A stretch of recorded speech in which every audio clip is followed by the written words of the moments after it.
எங்கள் மாமனார் என்ன சொன்னாங்க, காட்டுக்கு வாங்க நாளைக்கு அப்படின்னு சொன்னாங்க. அப்போ நானும் இந்த பக்கத்தில் இருந்த அம்மா இருக்காங்களோ அந்த அம்மாவும் காட்டுக்கு போனோங்க. போனப்போ எங்கள் மாமனார் வந்து என்ன பண்ணாரு, அந்த அம்மா கடலை போடுற இடத்துல போய் அந்த வயலில் நின்றுருந்தாரு.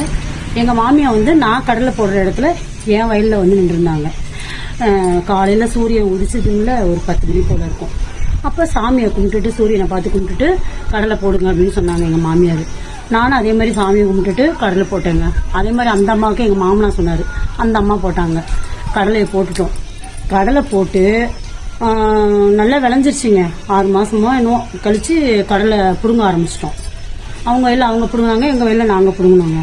ஆள் வச்சு எல்லாமே பண்ணிட்டோம். கடலை பார்த்தீங்கன்னா எனக்கு மட்டும் ஒரு மூட்டை எக்ஸ்ட்ரா வந்துருச்சு கடலை, புரியுதுங்களா? அவங்களுக்கு வந்து ஒரு மூட்டை கம்மியாக வந்துருச்சு. அதாவது எனக்கு ஒரு 7 மூட்டைனா அவங்களுக்கு ஒரு 6 மூட்டை அந்த மாதிரி வந்துச்சு கடலை. நாங்கள் என்ன பண்ணோம், கடலைலாம் ஆஞ்சி மாடியில் தான் காய வைக்கணும். அப்போ அவங்க வந்து அந்த பக்கம் வருவாங்க, நான் இந்த பக்கம் வாசப்படி மாடிப்படி ஏறி வருவோம். அப்போ காய வைக்கிற டைமில் பார்த்தீங்கன்னா மாடியில் இங்கிட்டு நான் காய வைப்பேன், அந்த அம்மா அந்த பக்கம் காய வைப்பாங்க.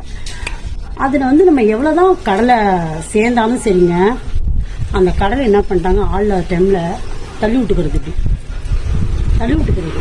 நாங்கள் மூட்டையை எடுக்கும் போதே எங்களுக்கு நாங்கள் அங்கேயே காட்டிலே ஆஞ்சிட்டோம். ஆஞ்சு மூட்டை கணக்கில் எடுத்து வந்து கொட்டியிருக்கோம்.